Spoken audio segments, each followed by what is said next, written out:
Alohomora. Da da da da da da da da da da da da da.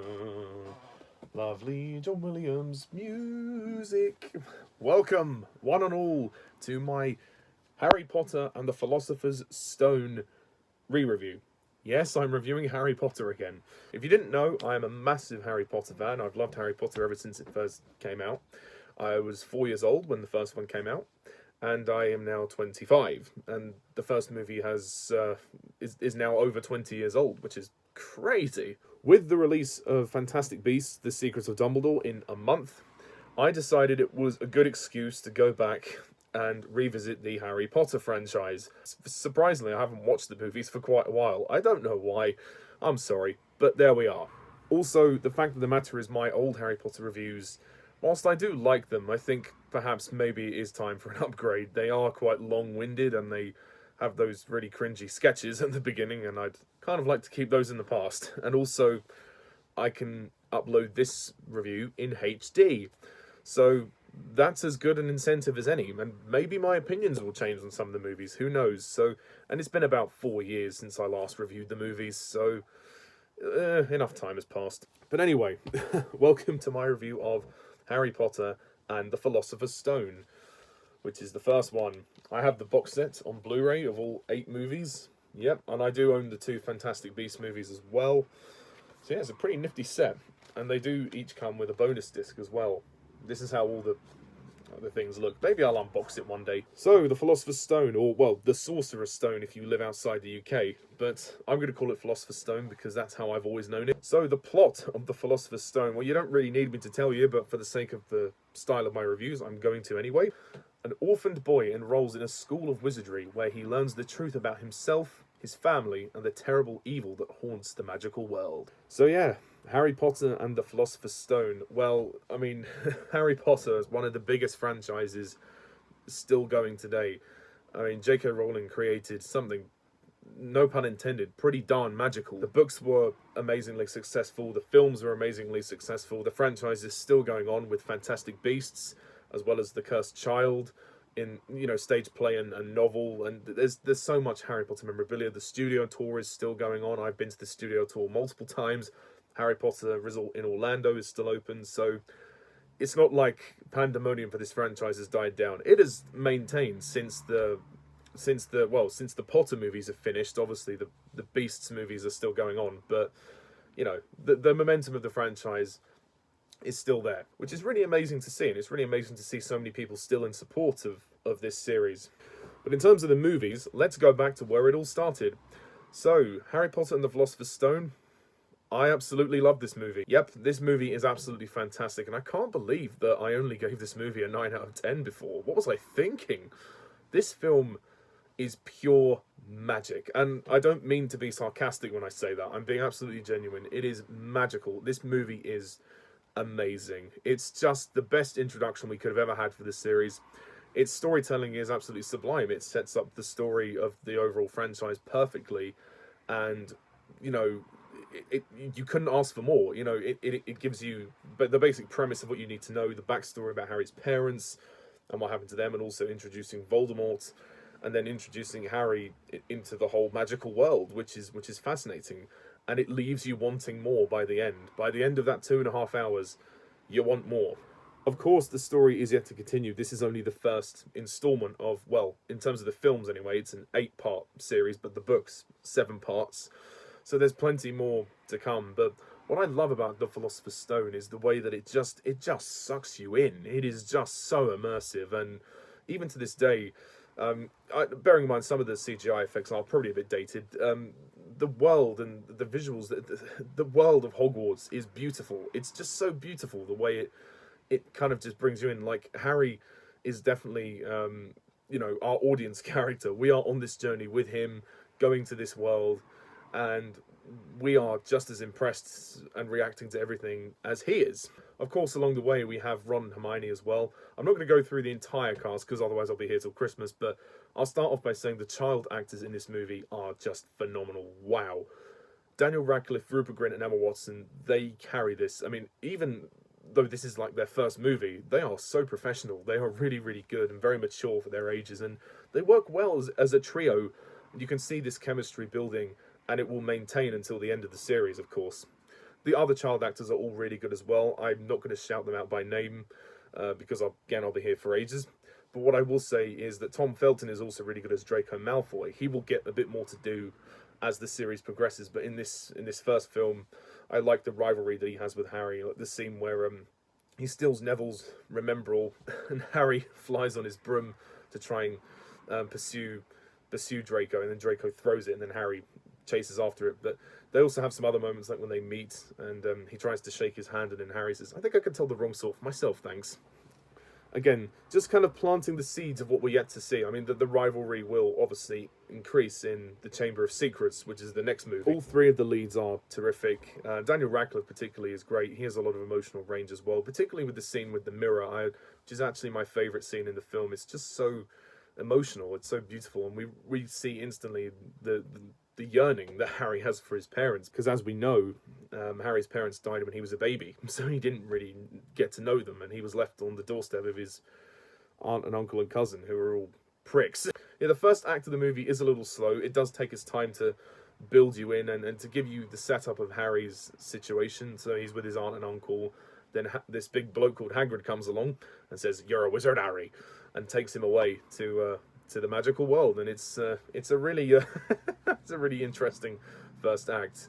And then once we get to Hogwarts, it is just, wow, it's pure magic from then on. There's the troll sequence, which is really good in the bathroom. And this movie is probably the goofiest Harry Potter movie. It's the most light-hearted, it's the most charming, it's the most whimsical, and it's the most funny. I actually thought it was hilarious watching some of these scenes. Some of the comedy is fantastic. As well as the troll sequence, we've got the Quidditch match. Quidditch is awesome. I love the Quidditch game. It's my favourite Quidditch game of the series. It's so good.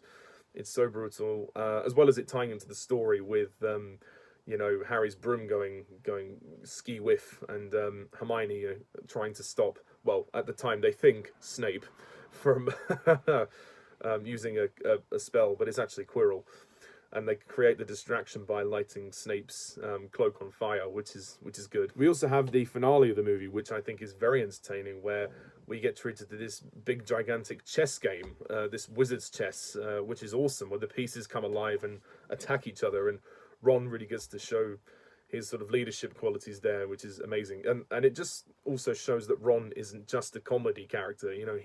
He is funny, but he can be serious, and he's very loyal to his friends when he needs to be. Hermione as well, also using her intelligence to get out of the devil's snare moment. That's really good. Harry using his skills as a Quidditch player and flyer to get the key, as well as confronting Voldemort at the end, which is a great climax. The climax is enthralling when we see Quirrell reveal himself to have another head on the back of his head. The head of Voldemort, would you believe? It's pretty intense stuff. And people say this movie isn't dark. Well, that part is pretty freaky. I mean, to see, the guy that murdered your parents on the back of another person's head, your teacher's head, as a disembodiment, that's pretty messed up. I mean, it's not the darkest of the Potter series, of course not. The series progresses into much darker territory as it goes on, but this is still pretty intense, and obviously it's an emotional scene. Harry's trying to resist the urge to, he's being manipulated into saying, "Oh, we can bring your parents back together, if you join me."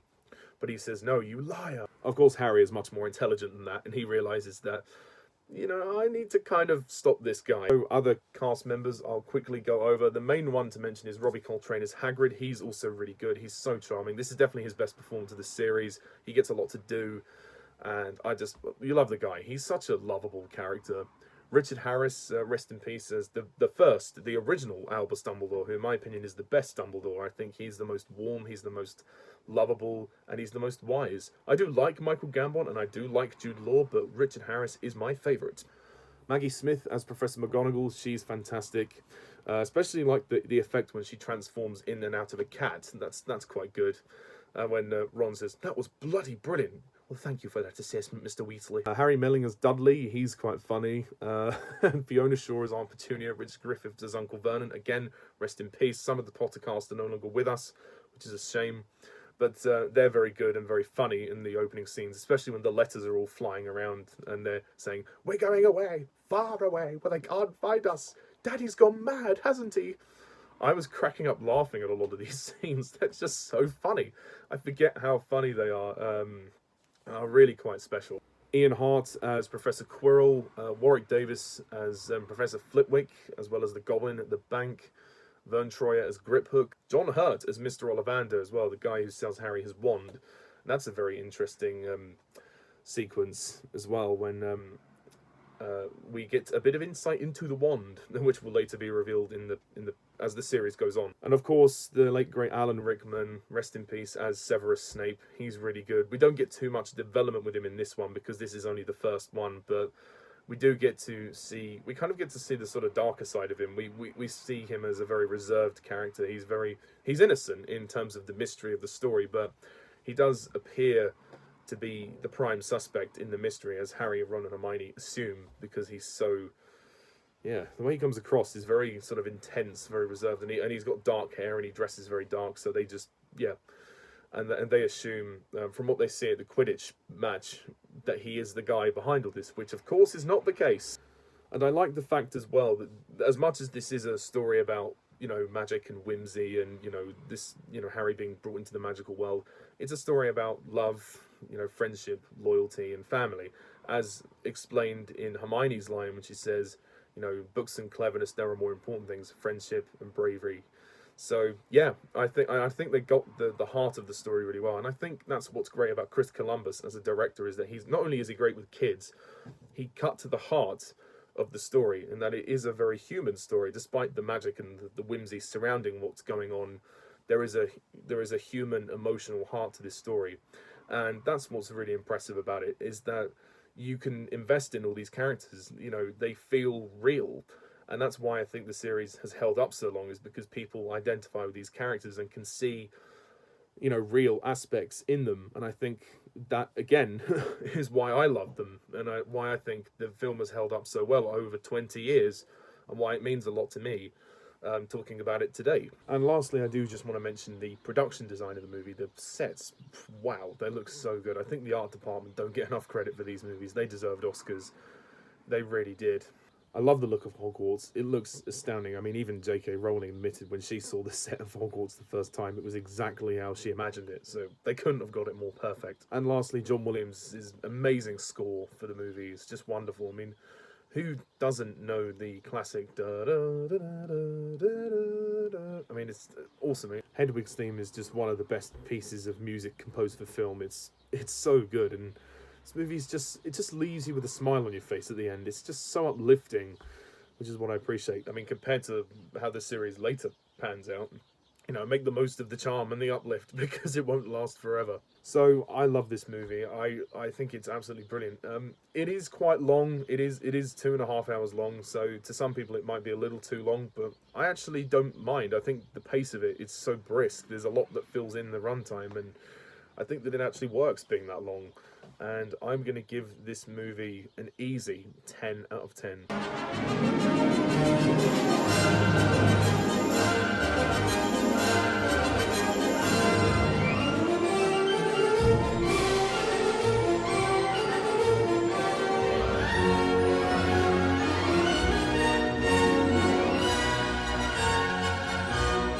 It's a wonderful film, absolutely wonderful film. So thank you very much all for watching this review. By the way, I got this wand at the studio tour. I've had it for a few years now. So I will be next time looking at the Chamber of Secrets, which will be coming soon. And hopefully by the time the month is out, I'll have caught up with the Fantastic Beasts movies as well. And I'll be able to then review The Secrets of Dumbledore, which is also coming next month. So I'll probably see that at least 2 or 3 times before I review it, because I imagine there's going to be a lot of things in there that I don't want to miss. And yeah, and I've got some high expectations for it now, given that new trailer. But anyway, thank you very much all for watching this review. Don't forget to hit the like and subscribe button, and please comment down below, let me know what you think of this movie, and stay tuned next time when I review The Chamber of Secrets. So until then, I'm Mr. TARDIS11. Mischief managed.